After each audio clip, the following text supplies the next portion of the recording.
It's yes. Yes. Okay. Okay, so for everyone on the call, I'm Paula Berry. I work at Department of Commerce and Economic Opportunity, if you don't know me already, and I work in performance. So basically,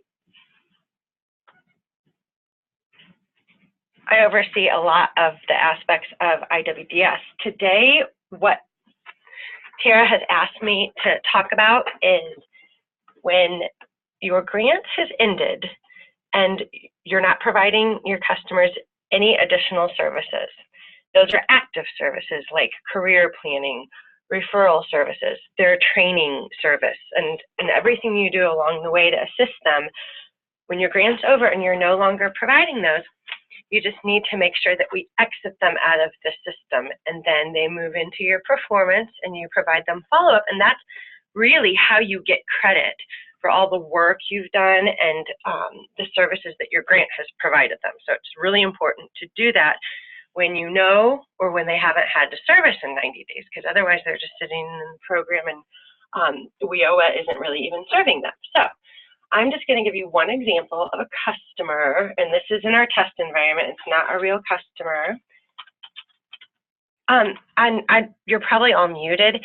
I don't even know how many of you on this call have access to IWDS, because I know sometimes your recommendations for exits are passed on to a supervisor or someone else with access. So Tara, do you know? Everybody out in the participant area, if you hit like yes, can you just click yes or no if you have used the icons, like yes or no in the participant area? I can't see that anymore. So far we have 1, 2, 3 people who have access, 1 person that doesn't. Okay. Okay, so good. So you're all familiar, you're in your customer application, and this is after you've completed their services. So if I'm moving too fast, tell me, but I'm assuming you all get into your customers' applications all the time in IWDS.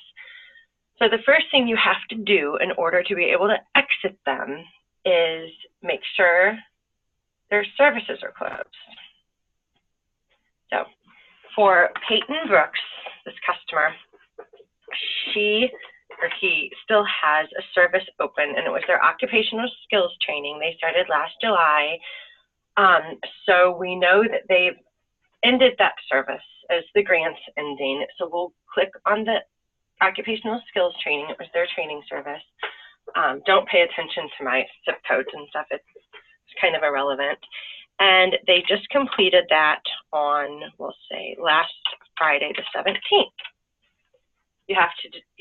The system will make you if you don't enter this. It can't be left open, so you choose either successful or unsuccessful completion. So, of course, this has to be relevant to their success in the program.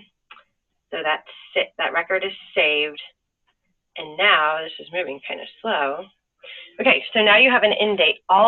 This is all the services that Peyton had, and you see they're all closed.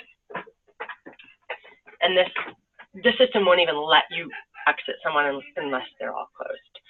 So you can go back to the application menu, and Tara, I don't know if you have a checklist in place for anyone who's completing all of their own customer exits, but the best thing to do is, first of all, before you exit them, because once you exit them, you can't do anything else with their services. Just see that they make sense, because, I mean, data entry errors do happen, and if you just kind of review it and you see a service there that just doesn't make sense and it could have been added in error, that does happen. So now is the time you want to fix that and delete any services that just didn't happen or don't make sense, or if one of the service dates just looks totally off, this is the time you want to do that. So anyway, then you want to look at their credentials, make sure that those are accurate. Always verify that, or try to verify that first. Then you'll go to, this is the part, and I have a document. It's a manual that I'm turning into like an exit procedure that is a screenshot of like all of these screens. And there are so many of them. I'll send it to you if you want it, but I didn't want to just be clicking through a document that's not live right now. So you click on Exit Summary. So this is your exit screen, and we say Exit Control Panel. This is where you'll attach everything to. You'll hear people saying, oh, you have to attach your credential to the exit, or you have to pick a credential at their exit in order to get credit for performance. And this is all that they're talking about when they're talking about attaching credentials and employment to the exit. It's this screen right here. So what you want to do is go to update their credential, because you just saw your list of credentials in their record, but they don't count until you update them here. So we'll pick their credential that they earned through WIOA, and this credential is what you'll choose.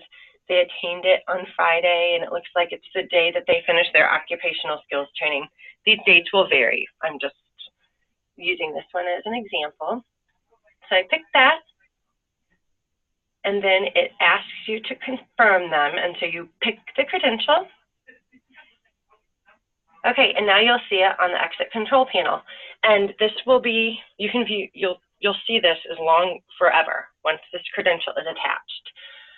If you need to update it, if you picked the wrong one on accident and you're like, oh no, actually I want to attach that one, but I would honestly, anyone that they attained during your service, during the grant, I would pick them all to attach to the record, because then we'll always see their progression here. At the same time, and I know this is a youth grant, but just for example, if they had employment that you know of, you would want to go back and pick that job. So it's attached to the exit record as well. We will get their wages if they're working through our UI wage upload from DES. So if you don't know that they're working, well, obviously you wouldn't pick a job. But this customer, Peyton, was at St. John's. They got a job in January. Oh, and it's, just so you know, this is a new field. So it always wants to know if it's a green job now, and I don't think that was. And now I can pick their employment. So we'll have that recorded at their exit. And just as a side note, Paula, the information that we pull in regarding employment from IWDS has to be the information that's entered by the career planner or whoever has access to IWDS. Because of the data sharing agreement, we can't pull in the IDS information.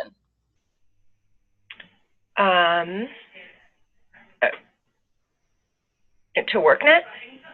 Yes. Okay.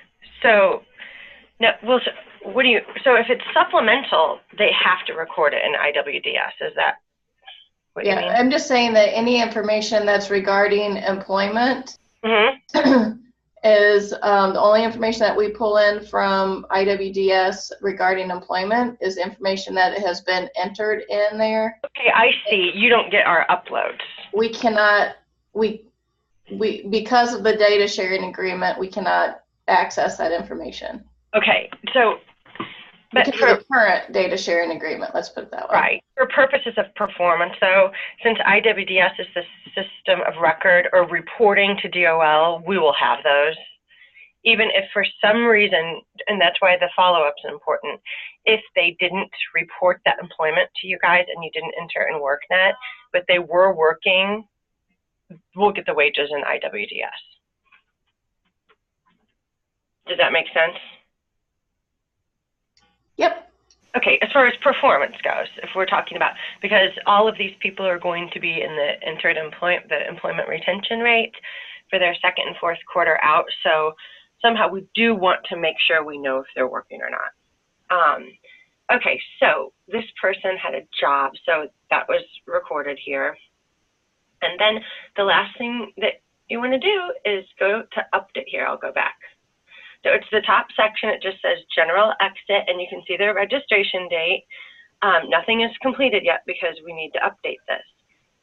The exit date, when you get to this screen where it wants you to enter their status and the reason you're exiting them, it's displaying right here. And that is taken directly from their service record. So that last occupational skills training that we ended on 5/7/19, that is automatically their exit date. The exit date has nothing to do with the date that you go in, like today on the 22nd, has nothing to do with the date you are manually recording it. It's always going to pull the last date of their service. So that's why people say exit them as soon as possible, or you have 90 days. Technically, I have a month to go in and perform this exit and pick my credentials, and this exit date of 5/17/19 will always be the same because it's the last date they had service. And their school status at exit is usually not attending school, high school graduate. If you know that they went on to a post-secondary school, then it would be in school post-high school. But for this person, they're not attending school, they're a high school graduate, they're not in school right now, and their reason would be they attained their certificate. If they just got a GED, you would enter that exit reason. And I have a list of these too. I think I sent them, Tara, to you and Tammy, and I'll send them again when I send the manual if you guys want it. So perfect. For this person, they had a job. I mean, you could pick that, but for this youth and for this grant, I would say we would want to pick attend credential, that could same as certificate, diploma, and to record this, you hit save, and it makes you verify it one more time. So you click exit customer, and it's all updated. So at this point, this person is exited. In 90 more days, they'll be reported to DOL. So you can't change anything without, asking us to delete the exit in specific situations where there could be errors made. But anyway, it's just really important. The most important part of exiting is because we owe a policy, and if you know that after that occupational skills training is completed and they don't need anything else, they don't need career services or anything else month to month, that you complete their exit and exit them out of the system. So it's mainly not to lose track of them, because the other exit reason, I know that if you cannot locate someone, because I know that happens where they just want nothing to do with the program anymore, they're done, they kind of quit on you. So that exit reason is cannot locate. Okay, so anyway, now that they're exited as of last Friday, for all youth, and I know all your grantees are aware, you need to provide a year of follow-up. So that means every month you're supposed to contact and get hold of the youth and document that as a follow-up service, because at this point you cannot provide them another active service, like another training, because their WIOA services are over and the grant's ending. So you would go to where you record your services, list enrolled services, and add enrolled service. I'm sure you're familiar with this. So at this point, you won't be allowed to provide them. You couldn't give them another occupational skills training because it's closed. So what you want to do is open up their follow-up services, and this is so you can add your case notes to document that you've been doing what you've agreed to do, which is provide these youth follow-up for a year. Oh, what was my start date? Oh, it didn't have a.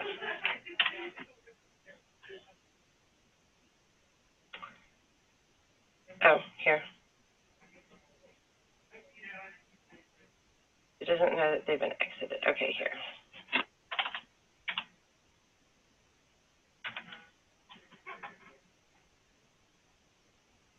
Okay, this test customer in my 4X environment apparently doesn't have the right training provider, and I can't go into, here's what I can do.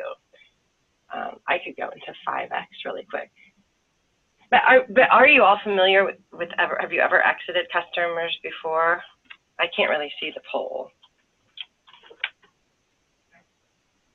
I would say the majority of them have not. Okay.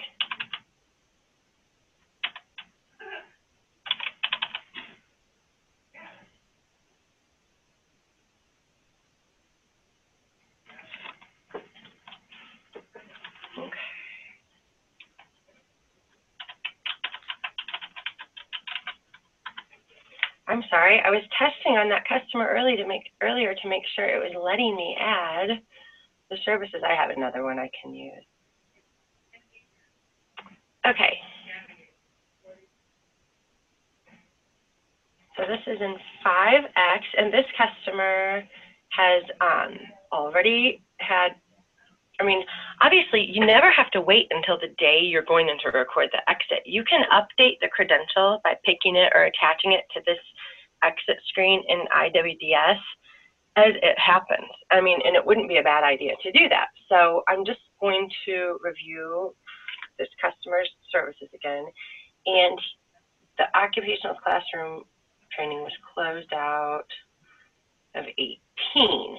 So that doesn't seem right to me. So I'm going to go back and look at the services that he had and update that before I exit them. And the update was successful. Hang on. Okay, so I'm going to the exit summary, and he got a credential.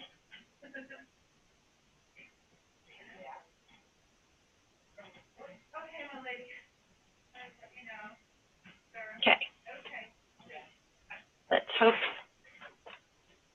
the test grant that he's attached to is going to provide for follow-up services. But regardless, I know for a fact that you guys would be able to add these enrolled services. But he's an adult, so they won't let me. Here's one more.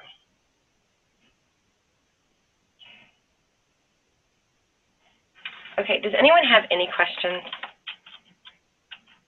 Yes, I have a question. Yeah. What's the expected turnaround time that we should look for our local one-stop to complete exits after we submitted exit documentation? Okay, so you're not actually recording this. You don't have an IWDS ID? That's correct. I would check within a week or so, wouldn't you say, Tim or Tara? What was the question again? It's not really up to me. So you want to check on your customers that you know you submitted whatever paperwork you give to your supervisor or the person with their IWDS ID to make sure they exited your list, right? So I'm just curious as to, like, what would be the expected turnaround time for me to be able to confirm exits? It depends on the agency, but you guys have a great relationship with LWIA 1. So you guys should be calling them. You can call Chris directly and just say, hey, where are you at with my list of clients, this grant? And just let everyone know and encourage them. These grants in next month. We just want to make sure the paperwork is correct. So you guys should be having those conversations pretty regularly with the LWIAs. Okay, yeah, I just actually met with them yesterday, and then we were just in the midst of making sure we complete the last few enrollments. So I know that that's where a lot of their attention has been. So what did they say? For enrollments or for exits? Exits. We didn't have a full continuous conversation about that. Okay, so send them an email after we finish up, and just check on that, because the exits are really important because of where the year of follow-up starts. So the longer they wait to put it in, the longer it pushes your year. Yeah, and if you've been doing it for a month or two, you want credit for all that time that you've been engaging or following up with that client. Right. Okay, that's fine. So thank you. Mm-hmm. Anybody else have any questions?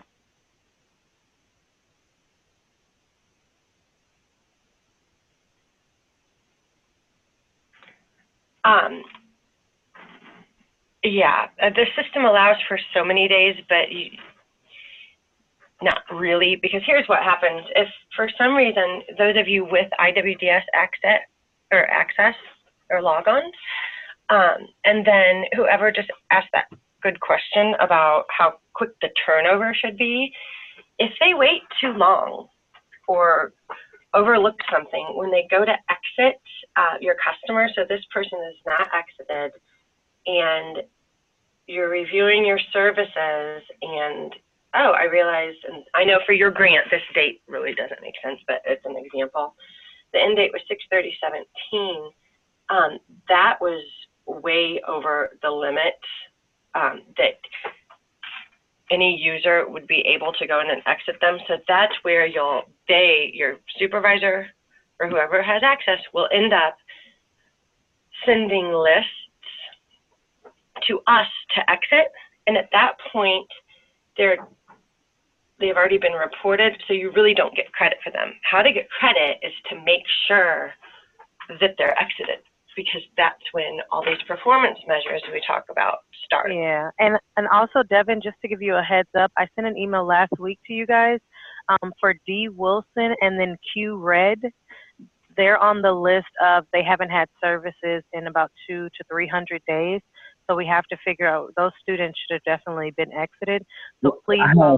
I have Mr. Wilson in work experience that's been updated in Illinois WorkNet as well. It's not coming over, so make sure, and so that's something. Is it?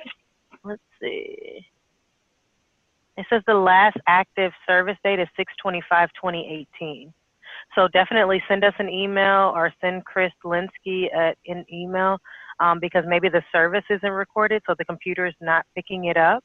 Okay. And then the same thing is for Q Red is another one that we. Yeah, I have a couple of Q Red and Shar Terry. Those two students particularly have been not engaged in for many of our efforts that we've had, because they've been dual enrolled within our year one program. I know that Mr. Chris has been looking to get in touch with them, but I'm also looking to get them exited. Well, but you got, I mean, if you're going to exit them, you got to do it because it's just tacking on more time. So right now we're at 318 days, and then on the other one we're at 203 days. So we have to figure out if we're going to exit them, we got to get it going. Because if not, like I said, it's just tacking on more time. It's there. And for everyone else, I did send an email out. I know for the Cabot group, you guys are on the phone. We have A. Peoples and then A. Warren. Those are at 352 days. So these are things, so we got to close these out. Those are going to have to be manual by you. Mhm. Okay. And then Peoria Public Schools, we got to, if you could give us a call after, because we have a whole list.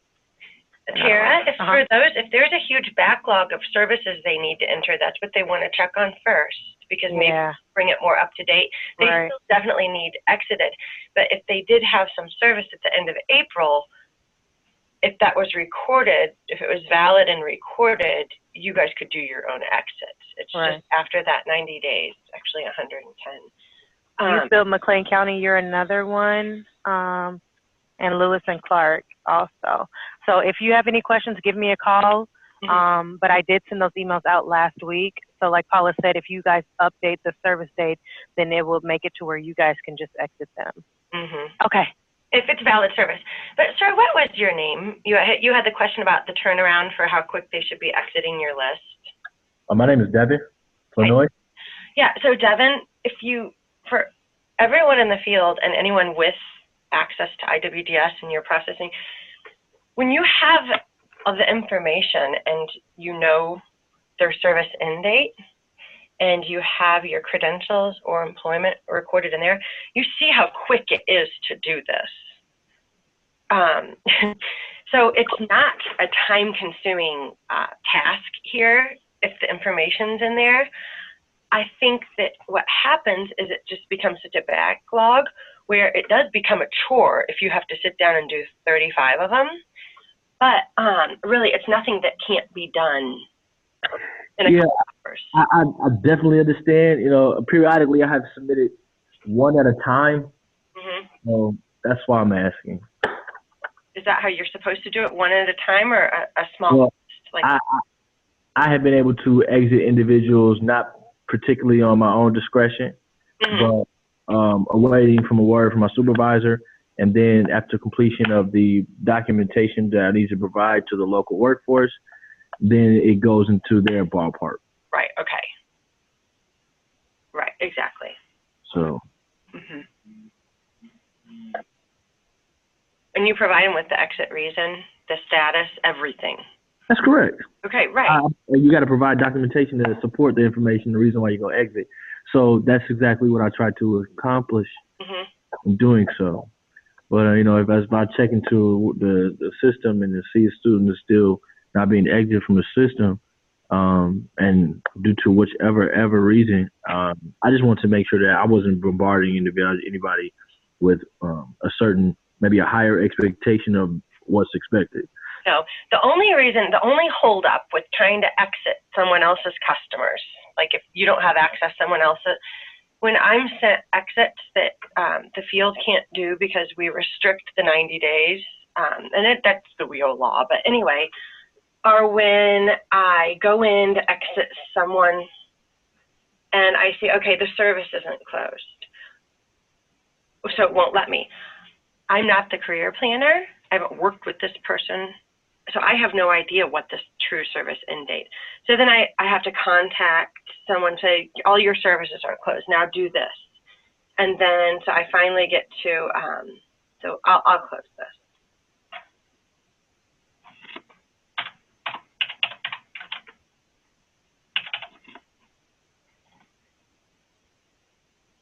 Oh, see.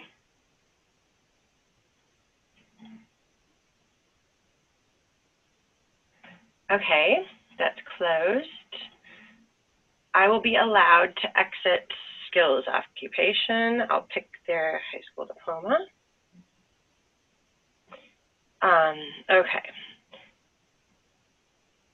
See how it's requesting the school set. Then the other small hold up, and sometimes I can figure out what this reason or the status should be just from reading good case notes.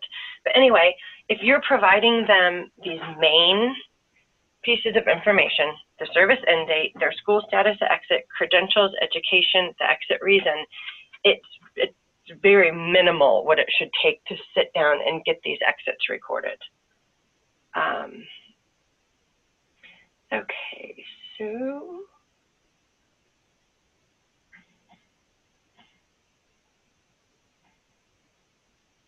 okay, skills occupation is now an exited customer, and I would like to go in right away and add follow-up. Now, so Devin, when you don't have access to IWDS, since this system I'm in right now is like the system of record, regardless of what you put in WorkNet, they need to be reflected here in IWDS. So it's a case management service level for your youth, and we could start it, I'm in test, so it should let me start at the date they were exited. Oh, it's not giving me this here. Anyway, so you're all familiar with entering case management services.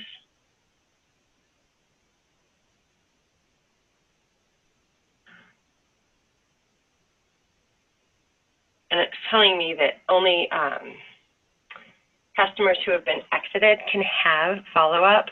What I believe is happening is that the system would have to run overnight for it to know that this person is exited. And I'll send you this exactly how to add these follow-up services in the manual. It's actually very simple, and you'll just click the same service month after month. I'll detail it and screenshot it. So here, let me try to find one of my old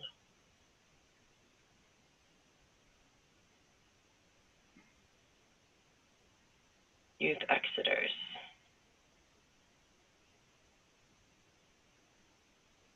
I'm sorry. Maybe I tested it too much and now the system thinks that I'm updating it.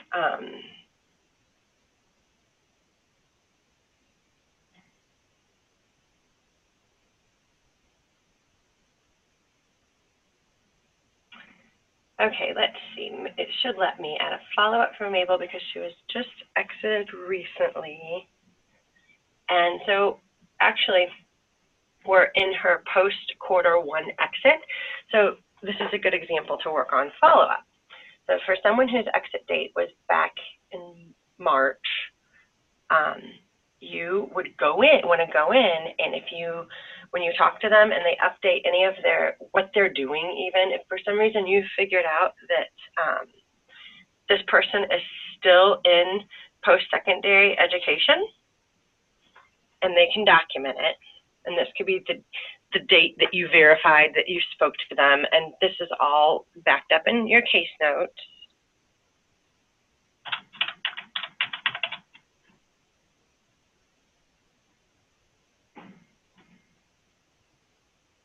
Oh, it's a different date. Hang on.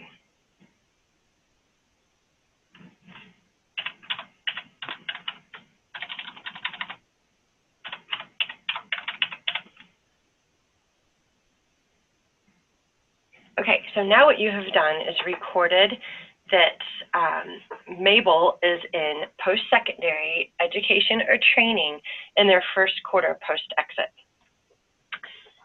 Since she's a youth, and I don't know if anyone has ever explained to you about our employment measures, so everyone who is in WIOA needs to have a job in the second or fourth quarter after exit. For youth, who you are dealing with, post-secondary education counts like employment. So it's really important that, especially when see their exit reason right here, because you're going to be doing this follow-up anyway, so you're bound to find out something. And in this case, they are still on their own in post-secondary education. So you update that, you've entered it there. The next month you call them. So when you move into July, that's when you have entered their second post-exit quarter. This is one of the quarters that counts for your performance.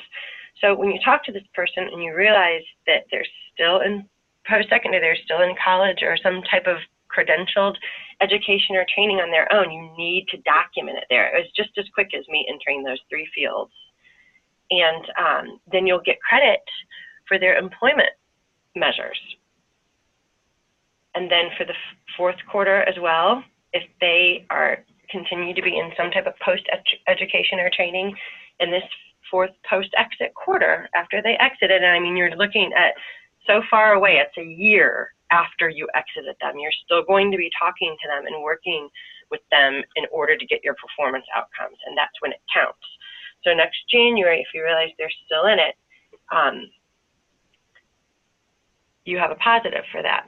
But if they finished their post-secondary and then you talk to them in that fourth post-exit quarter and you realize they're working, you can update that there.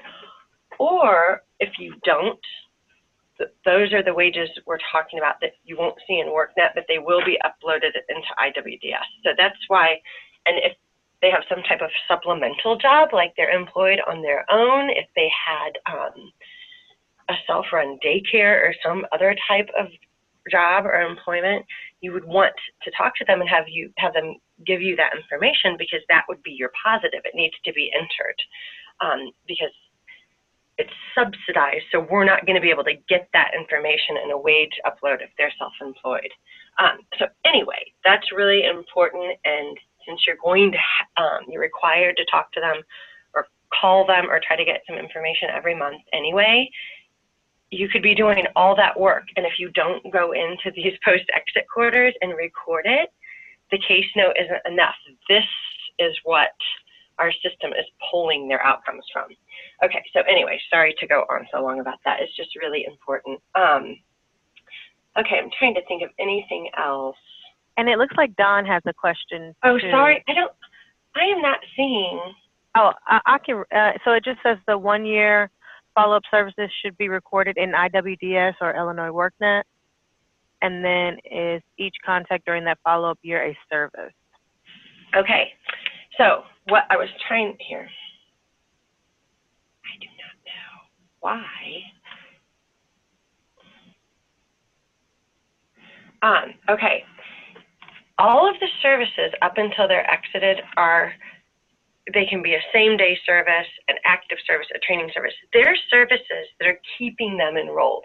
When those are completed, you'll add a service that's called follow-up, and it doesn't keep them active. But what it does allow you to do is add case note after case note and document your follow-up with them. So yes, it is added as a service, and I don't know what is going on here that it's telling me that, here. Because see, this person has exited, so it won't allow you to add any more services, but it does, I'm not kidding, usually allow you to enter a follow-up service. It's set up like that. Here, let's see. I'm not, at this point, don't do this. It's just, I was trying to trick it. So under a work-related services for this youth, this is the only way you'll be able to go in and document once you've exited them. Just like you're adding another service, but you click follow-up services, and the start date is the day they've exited. This end date, you can leave these open. Wait here. Keep in mind this is tests, so none of these names and some of these dates make sense. Okay, so you are allowed to add only a follow-up services after they're exited. The exit date's displayed up there. Okay, so on 5/17, you open up follow-up, they're exited. You can go into this service, and if you need to do your note, you can add your note or anything you need right there, or you can delete the service. And that's where you're going to go in and add your case notes monthly throughout all of your follow-up. So we'll say, I can't do it. We'll just check in.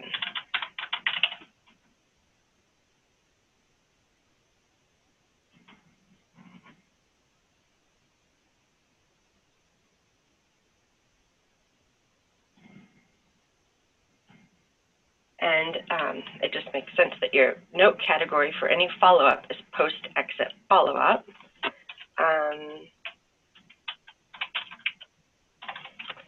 If you get a hold of them and speak to them, you can write two-way contact.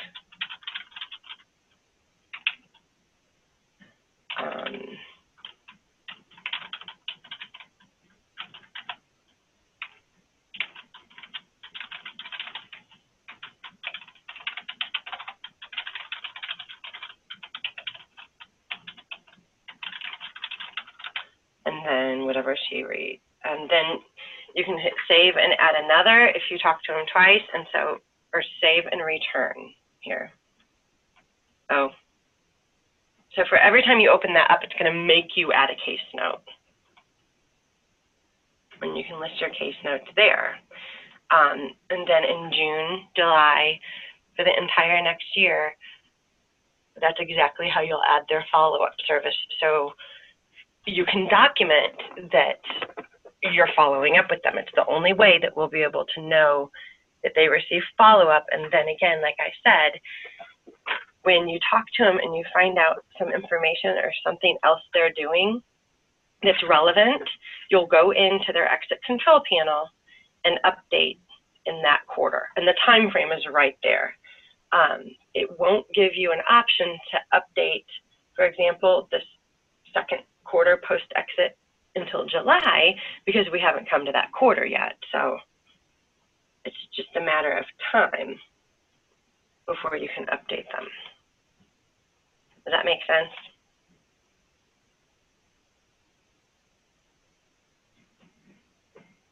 Okay.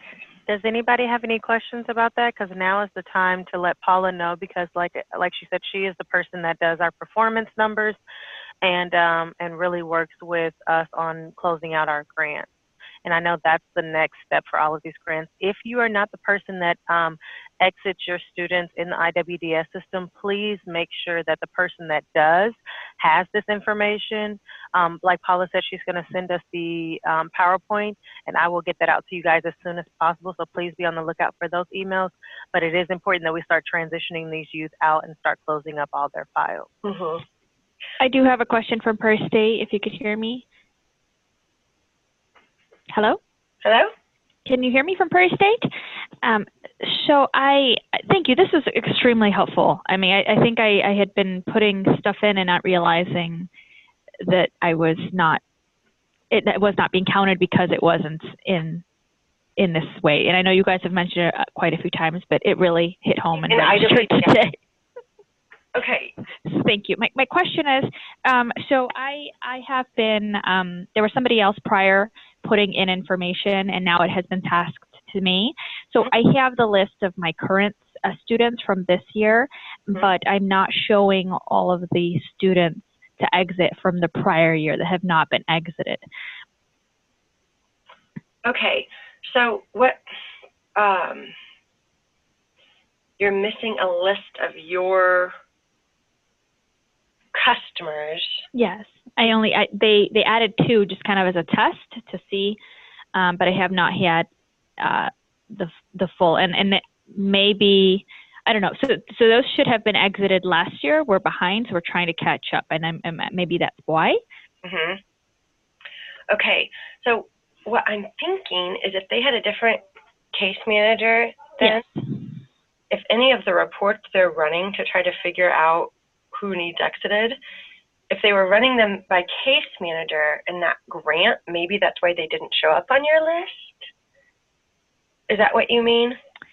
I'm not sure. Yeah. So they just have transferred things over to me because that person is. Yeah, they're all under Janice Alexandra. Yeah. So for the first cohort, I have a list of 20 students.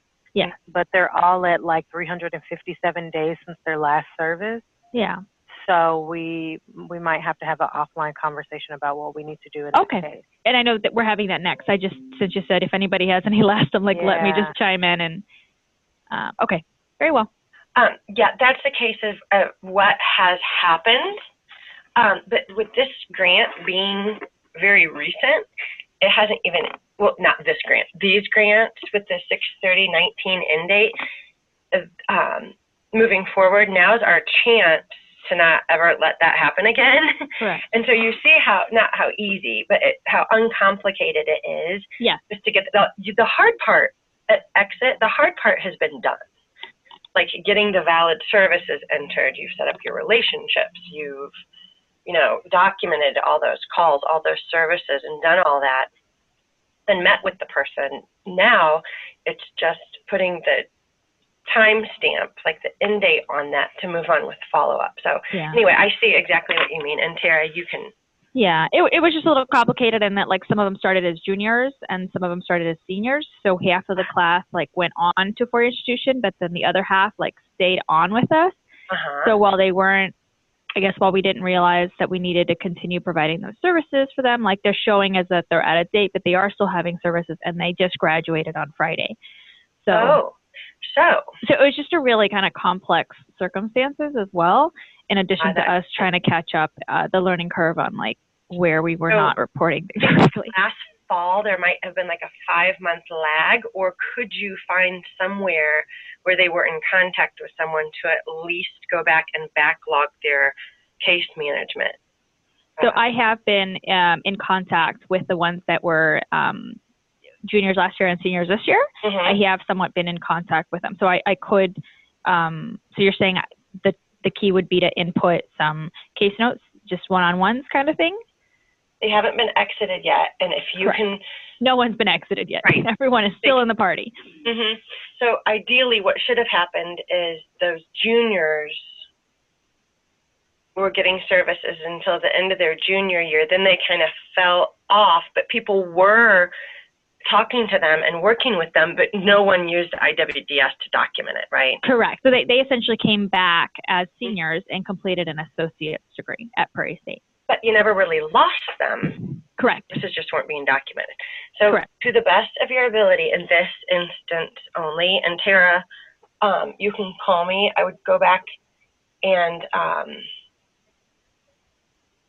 enter any valid case management service.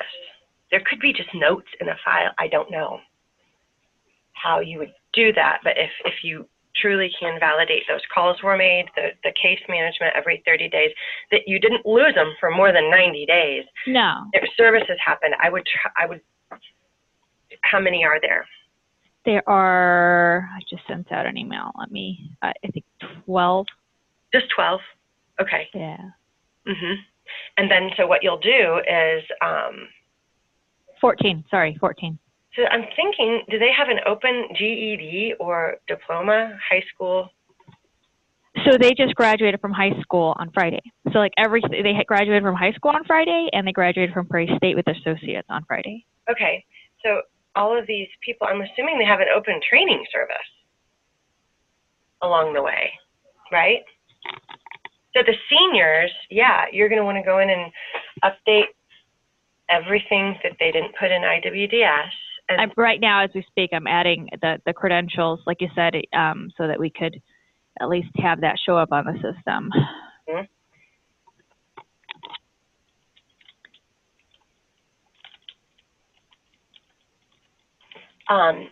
And as I'm assuming what they had was an open training service, training or education service of some type.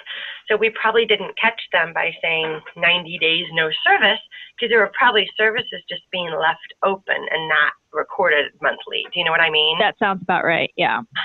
So they weren't on that one specific report, but they legitimately did have case management service. What we run that report for is to catch people just sitting there and not being served or spoken with or anything like that.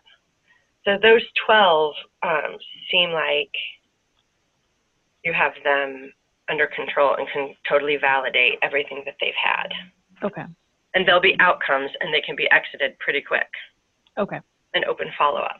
Okay. We do have, so we have 14 of those, and then we have, I think, like 12 or so that are in the other category that did graduate, we lost contact with, like can't get a hold of them. So those, I understand, are in a different category, and those may be a little more complex to exit out. You lost track of them during follow-up. Yeah. But you have to keep trying. Right. So those we just exit out as like can't contact. But are we still? If they were with you and you guys were talking to them up until the day they graduated, and they brought you a copy of their diploma, their exit reason is attained certificate. Then they're exited, and then they didn't stick to their agreement of follow-up for a year. But you still have to document that you tried, and you have to truly try. So we'll add the high school diploma for all of them, and then exit half of them. With them until they got it. Follow-up is different, and then they're exited, and follow-up happens. If you lost them a year ago while they were still in high school, and month after month they had open services, and you were calling them and you just lost them, and they never brought you a copy of their diploma, and you never knew what they did, then their exited cannot locate. Okay. It's what they were doing at exit, because see, now it's hard to think because we kind of waited so long, but yeah, if you're working with them, it's what was going on with them at exit, not during follow-up. Okay. Thank you. Does that make sense? I mean, I go on and on, but sometimes it's hard to explain until I'm like looking at a customer in the system. Okay, thank you. I think that does. It's just been kind of a combination of transferring who's inputting information, and also just kind of wrapping our brain around like all the different types of students that we have and what year they're in and what stage. And they all have different exit dates based on when they came into the program and how they continued. So I understand, and the exit dates are tricky too. They're in different quarters, but just along the way, and as we're like with these grants right now that are ending at the end of June of 19, if you're in this system and you have any questions about services or something looks odd or off, or if you just have a question about exiting and what maybe reason you should put or anything like that, it's easier just to email me real quick or someone than to just go ahead and click it and do it to get it over with just to move on. Okay. Because reports are being ran, and something will eventually not be able to be validated or show up wrong on these records. Not all of them. I'm just saying, if you have a question, Sure. it doesn't ever hurt to ask. Okay. Thank you. Okay, thanks so much. And sorry I took up so much of your time, Tara. I didn't think I would talk so much and it would take me so long. Oh, no, it's fine. Anybody else have any questions while we have Paula here? Going once, going twice. All right. So the next thing you guys will be looking out for is an email. Like I said, if you're not the person that enters this information in, it is your responsibility as the grant manager to follow up and ensure that your clients are being exited from the system, and that you are keeping up any other documentation that you need. If you figure out after this call you do have questions, please email us, like Paula said, immediately, because a lot of these times it's something that we can fix rather quickly instead of letting it drag out. So just let us know if you have any other questions. Paula, thank you again for joining us for this call. Oh, you're welcome. Thanks so much, everyone. All right, have a good one. Have a good day. Bye-bye. Thanks. Bye.